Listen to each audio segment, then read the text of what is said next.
네, 제1야당인 민주당의 이재명 대표가 부산 방문 도중에 피습을 당했습니다. 자, 명백한 정치 테러여서 충격이 아주 큽니다.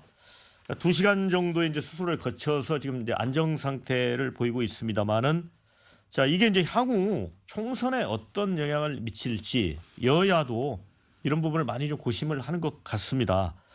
자, 이용호 의원님 상당히 놀라시죠? 저도 그날 첫 뉴스를 보고 어느 정도인지 사실 걱정을 좀 많이 했어요. 예. 하여튼 정치인에 대한 누구에 대한 테러도 마찬가지인데 이것은 절대 있어서는 안 될 일이고 또 그걸 또 혹시라도 정치적으로 또 이걸 유불리로 이용하는 이런 분위기는 안 된다 이런 생각인데요. 저는 그 있어서는 안 될 일이 우리 정치사에 자꾸 반복되는 거 또 이번 일 자체가 한편으로는 우리가 지금 너무 양당의 극단의 정치를 하다 보니까 상대편 아까 말씀하신 대로 우리 악마화하고 정말로 이런 것들의 연장선상에 있는 것이 아닌가 하는 부분 하나하고 또 많은 일부 이 그런 테러를 하는 사람들이 유튜브 방송에 빠져 있거나 혹은 뭐 댓글 정도의 이런 쪽에 너무 심취해 있거나 혹은 이제 그 아예 외부 생활을 하지 않고 혼자 격리돼 있어서 정치적으로 문제가 있는 이런 사람들이 우리 사회에 지금 병리적인 이런 현상들이 좀 있어서 이런 것의 연장선상일 수도 있는데 그렇지만 하여튼 우리 정치에서 이런 것들이 그 다시 재발돼서는 안 되고 이런 데 대해서는 우리 양당의 정치, 증오의 정치 이게 조금은 더 우리 국민들이 볼 때 이제 더 이상 지속되지 않도록 조금 더 반성하고 국민들이 더 우리 저 양당이 더 화합과 협치를 해가는 이런 모습들을 보여야 되겠구나 그런 자성도 한편도 해봅니다. 자, 뭐 극단의 정치, 진영 정치가 이제 원인이라고 이용호 의원님 말씀을 하셨는데 지금 쌍특검도 그렇고 제가 볼 때는 지금 제1당과 2당이 과연 이런 문제 해결 능력이 있는가 이런 회의도 사실 들거든요, 이원 의원님. 그러니까요.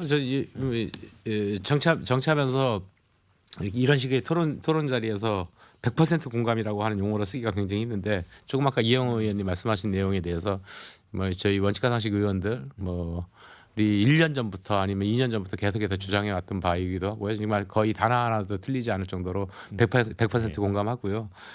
최근에 이제 그 사태 이후에 보여주는 것도 벌써 뭐 당적 보유 논란이라든가 이런 것들이 보여지지 않습니까? 그건 굉장히 사태의 본질을 흐리는 거거든요. 그렇죠. 예, 그러니까 이거 뭐 누구 책임느냐 또 그러면서 그 진영으로 나눠서. 증거 정치, 양마 정치, 진영 정치 이거를 만들어 가려는 흐름들이 여야가 보이고 있는데 정말 자성해야 됩니다. 이거 반성과 자성이 먼저고 이거에 대해서 진짜 어떻게 극복할 것인가라고 하는 거에 대한 정치권이 머리 맞대고 노력을 해야 되고요.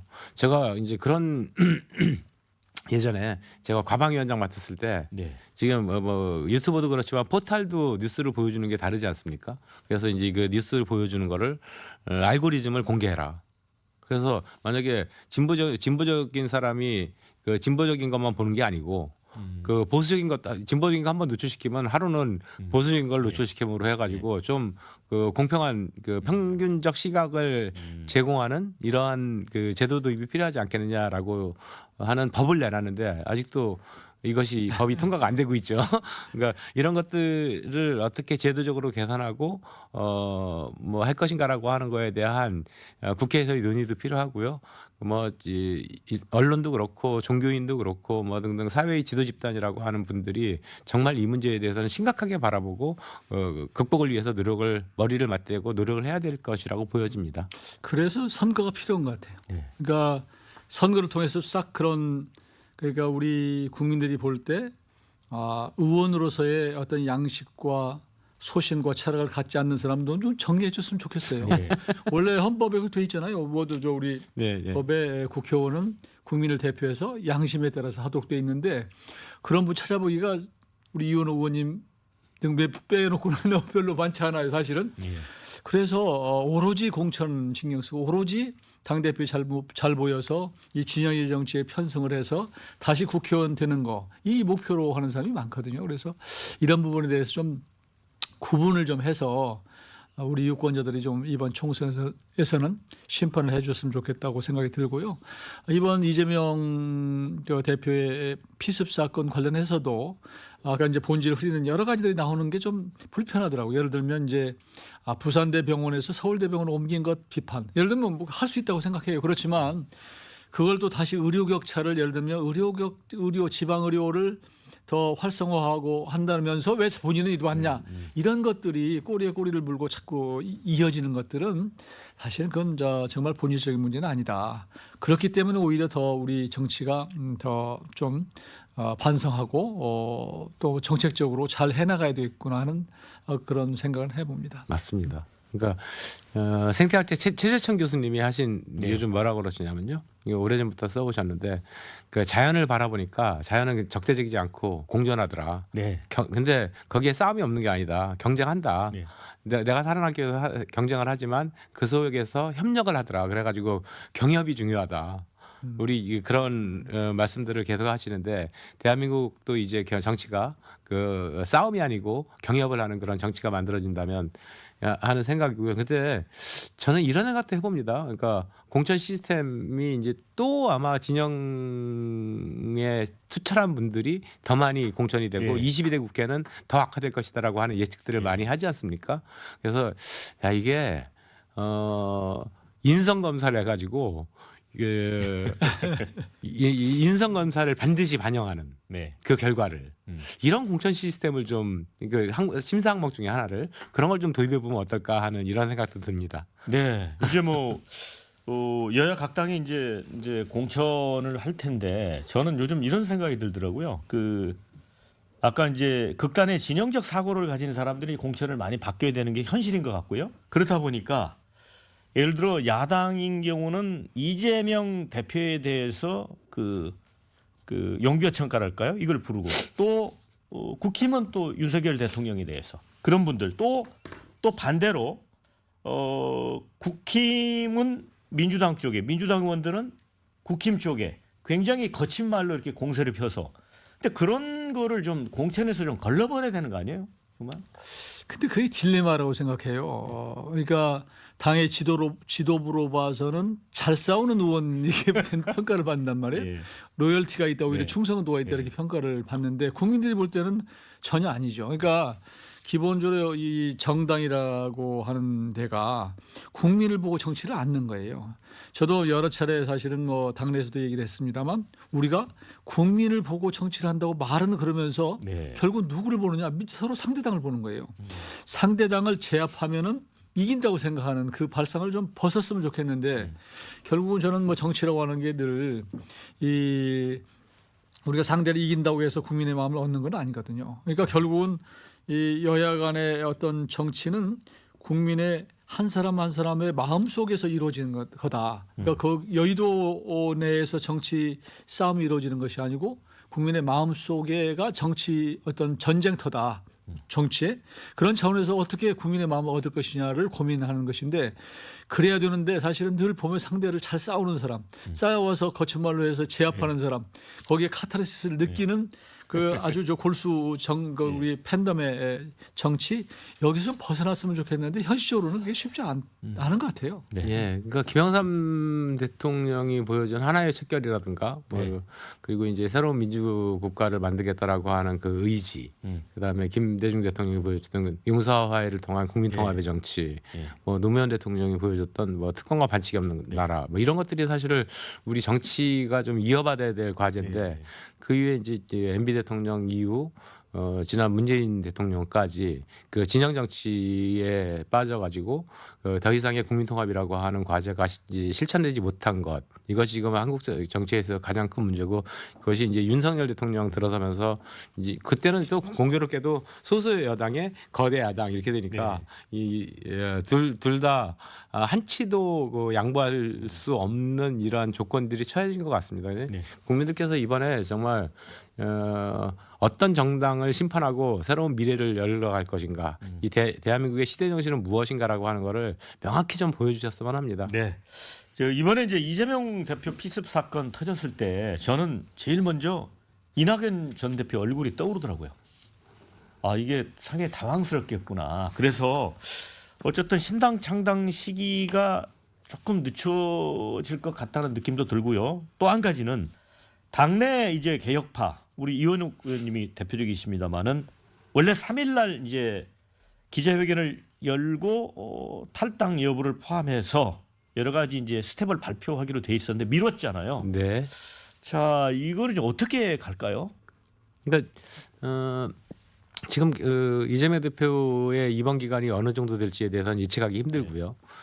그리고 그렇다고 그 총선이라고 하는 시간이라고 하는 게 다시 뒤로 물러서 주지 않는 거거든요. 이렇게 정해져 있고 그 총선을 향해서 시계는 가고 있는데 그렇다고 그러니 뭐 아마도 이 사건이 잠깐 멈춤의 시간은 될 수 있을지언정 방향을 바꾸지는 않는다. 무한히 늘어지는 네. 시간이 될 수는 네. 없을 거다. 그래서 뭐 이낙연 대표의 신당 창당 논의라든가 아니면 저희들 원칙과 상식의 앞으로의 기자회견 뭐 이런 것들도 잠깐 숨고르기는 있을지언정 언제까지 무한히 미룰 수는 없다.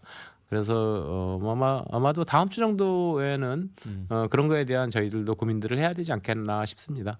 그러면 이재명 대표가 이제 뭐 병상에서 당무를 볼 수도 있다 이런 얘기도 나오고 하는데 선택이 달라질 수는 없고 중재안도 없고 통합 비대위밖에 없다 이런 네. 말씀이시죠? 네, 그거는 뭐 명확합니다. 이재명 대표 사퇴해라. 아까도 말씀드렸듯이 국민의힘은 뭐 김기현 대표께서 이재명 대표만큼 안 좋은 상황이었을까라고 그 예. 단순 비교해 보면은 네. 저는 김기현 대표가 그렇게 잘못했다라고 생각은 안 드는데요. 그러니까 그럼에도 불구하고 내년 총선을 위해서 이 얼굴을 바꾸고 한동훈 비대위원장을 앉혔는데 민주당도 그 이상의 혁신의 모습을 보이지 않는다면 윤석열 정부에 대한 심판 의지를 갖고 있는 많은 그 시민들한테 그 실망을 줄 수뿐이 없는 결과가 나올 것이다. 그래서 이재명 대표가 물러가는 것이 지금으로서는 유일한 해법이다라고 말씀드리는 겁니다. 저는 좀 이재명 대표가 계속 계셨으면 좋겠어요. 그리고 원칙과 상식이 정말로 원칙과 상식대로 어떤 길을 제3의 길을 가는 것이 그래도 우리 지금 양당의 어떤 그 혐오의 정치, 증오의 정치를 조금은 그래도 부술 수 있는 길을 여는 것이기 때문에 저는 그래 줬으면 좋겠다 한편으로는 그런 생각을 해요. 이게요. 그러니까 저희가 정치를 하다 보면은 그런 생각입니다. 양당이라든가 뭐 이렇게 막 타당을 공격을 하잖아요. 네. 근데 그 공격의 지점을 들으면 그게 선거 전략이 되는 겁니다. 네. 그러니까 저쪽에서 우리의 가장 아픈 부위를 찌르고 있거든요. 그러니까 지금 이용호 의원님께서 말씀하시는 게 이재명 대표가 있는 것이 살아 있는 것이 국민의힘 입장에서는 가장 좋은 그 선거 지형을 만들어내는 것이라는 그 말씀도 덧붙이신 것 같습니다. 그리고 원칙과 상식 계신 분들이 대부분 다 지금 수도권 의원들이시죠. 예, 예. 그러니까 수도권은 그래도 약간 스윙 보터 지역이 많기 때문에 그분들이 제3의 선택을 하는 것은 선거 승리 전략으로도 그렇죠. 나쁘지 않다 저렇게 생각을 하거든요. 그래서 이분들이 뭘 망설이는가 혹시 이재명 대표 쪽에서 이게 소위 갈라치기를 하는 건가 아니면 개별적 회유를 하는 건가 이런 생각을 해보는데 같이 가는 것인지는 모르겠습니다만은 여튼 뭐 저는 그런 분들이 과감하게 우리 그 어떤 기존의 기성의 정치에 좀 변화를 줄 수 있도록 좀 자극이 아니라 충격을 줄 수 있도록 좀 그런 결단을 해주시는 것이 저는 바람직스럽다 이렇게 이용호 보고 의원님을 있습니다. 원칙과 상식의 영입대상 1호로 모시도록 하겠습니다. 자 그런데 이제 이재명 대표는 그런 입장이잖아요. 예를 들어 당 공식 전당대회를 통해서 70%가 넘는 지지를 얻어서 그거 자체가 인정을 받은 건데 뭐 이원욱 의원님을 비롯해서 이제 이렇게 자꾸 그 좀 이선호 후퇴해라 하는 거에 대해서 좀 그런 부분에서는 못 받아들이는 것 같아요. 그러니까 지난 20대 총선 지금 8년 전 이맘때쯤입니다. 그때 문재인 당대표에 대한 지지도는 지금 그 이재명 대표에 대한 지지도도 아마 제 기억에는 높았던 걸로 기억이 나고요. 예. 근데도 불구하고 당내 그 당시 이용호 의원님을 비롯한 많은 의원님들이 이 문재인 대표가 물러가고 새로운 얼굴을 앉히지 않으면 안 된다라고 하는 요구들이 그때도 거세게 있었고요. 그 뭐 당시나 비슷한 상황인데 오히려 문재인 대표가 더 지금 이재명 대표보다 지지도가 더 높았던 상황인데도 불구하고 문재인 대표가 결단을 내려서 김종인 비대위원장을 앉히게 되죠. 그래서 새로운 얼굴이 와서 정말 혁신적 공천을 하고 민주당이 당시에 일당이 되는 그런 승리를 만들어내게 됐거든요. 그러니까 그런 거를 봐도 그거는 뭐 70%가 됐든 뭐 100% 설령 100%로 해가지고 당선이 됐다 하더라도 지금의 상황과는 다른 거니까 새로운 얼굴이 필요하다라고 하는 그런 것, 그리고 이 양극단의 혐오 정치를 없애야 된다라고 하는 새로운 정치 틀을 만들어야 된다라고 하는 거에 대한 이게 애당심, 충정해서 말씀을 드리는 거다, 이렇게 말씀을 드리고 싶습니다. 이낙연 신당이 성공을 할 수 있을까? 그래서 저도 이제 호남이 지역구이기 때문에 좀 여러 군데 타진을 해보면 생각보다 반응이 높지는 않아요. 그게 뭔가? 더구나 이낙연 지금 전 대표는 전남 분이잖아요. 예. 그런데도 불구하고 왜 이렇게 반응이 낮을까? 그러면 이재명 대표에 대해서 또 호남이 아주 열광적인가? 꼭 그렇지도 않아요. 않습니다. 그래서 사실 그 이낙연 그 신당이 성공하기 위해서는 지역적인 어떤 그 지지 기반이 있어줘야 되는데 그 부분이 좀 약한 것이 흠이에요. 예. 그래서 그게 지금 집권 여당에 대해서 호남에서 굉장히 비토하는 이런 상황이기 때문에 그것 때문에 차라리 그러니까 이제 이낙연 신당이 대안이 된다면 그쪽으로 상당히 몰려갈 거예요. 그러니까 대안이 되는지 여부를 저는 유심히 보고 있다는 생각을 하고, 그런 차원에서 어떤 요인이 생겨서 될 수 있을 것 같다, 이런 정도의 어떤 기대감이 생기면 저는 상당히 몰려갈 거라고 생각해요. 예전에 아까 말씀하신 문재인 그 당시 대표 때 그때 이제 그 비대위가 꾸려지고 하는 상황은 안철수 네. 그 당시에 이제 대표인가요? 거기가 호남을 기반으로 해서 이제 대가 탈당하는 이런 상황이었고 민주당으로부터의 그 어떤 민주당에 대한 지지를 호남에서 막 거둬들이는 상황이었거든요. 그러니까 지금도 그런 현상이 생길 수 있을지 이 부분은 지금부터 뭐 이제 한 달 이내에 결정되리라고 생각하고, 그러려면 어느 정도의 이제 현역 의원들이 참여를 해주고 그런 비전을 제시해주고 이러면 그런 현상도 뭐 안 생긴다는 보장은 없죠. 네. 시간이 그리 짧으니까. 이낙연 대표의 과제입니다. 그러니까 예. 제가 여러 군데서 말씀을 드렸는데 이게 지난 대통령 선거 때 예. 그때 그 패배의 책임을 갑자기 이낙연 대표가 혼자 뒤집어 써버렸어요. 근데 대장동 관련 그러니까 뭐 여러 면에서. 근데 이낙연 대표 입장에서는 굉장히 억울하죠. 당에서 상임선대위원장을 맡아달라라고 해서 맡았고, 당에서 짜주는 일정대로 다 다니면서 선거운동 다 열심히 하고 했는데, 근데 과연 지난 대선의 책임을 일부 유튜버들이 갑자기 이제 중심이 돼가지고 이낙연 대표가 대선 패배의 책임자다. 그 다음에 이재명 후보는 젖잘싸했다. 젖지말 잘 싸웠다라고 해가지고 책임론을 그쪽으로 몰아버렸는데, 그 흐름이 아직까지도 호남에 굉장히 강고하게 남아 있고요. 그러다 보니까 이낙연 대표가 에 대한 지지도가 아직 호남에서 잘 나오지 있지 않는데, 그러한 그 오해가 만약에 풀어진다라고 한다면 새로운 흐름이 만들어낼 수 있지 않을까 싶습니다. 네. 자, 이번 한 가지만 말씀드리면 그 당시에 사실 저는 정상적이었다면 이제 이낙연 그 전 대표가 대선 후보가 되는 게 맞다고 생각해요. 근데 그 당시에 대장동권을 너무 늦게 사실은 제기를 했다. 오히려 더 빨리 했으면 흐름이 바뀌었을 거예요. 마지막에 수도권에서는 압도적으로 이겼지 않습니까? 그런 차원에서 좀 아쉬움이 있고, 또 한 가지는 그 당시에 후보가 이제 우리 정세균 그 당시에 전 총리 같은 분도 같이 경쟁했었는데, 이분이 물기를 사실은 이재명 대표가 아니라 이낙연 대표 쪽으로 돌렸으면 아마 달라졌을 것이다. 저는 그런 생각도 해봐요. 그래서 지금 와서 그 책임을 오로지 이낙연 전 대표한테 대표 씌우는 것은 사실은 꼭 옳지는 않다고 생각합니다. 말도 안 되죠. 네. 그리고 약간 오해가 있으신 모양인데, 정세균 그 당시 총리는 이재명한테 힘을 몰아주진 않았습니다. 네. 그렇습니까? 네. 자, 이번 주제는 여기서 마무리하고요. 마지막 세 번째 주제로 가봅니다.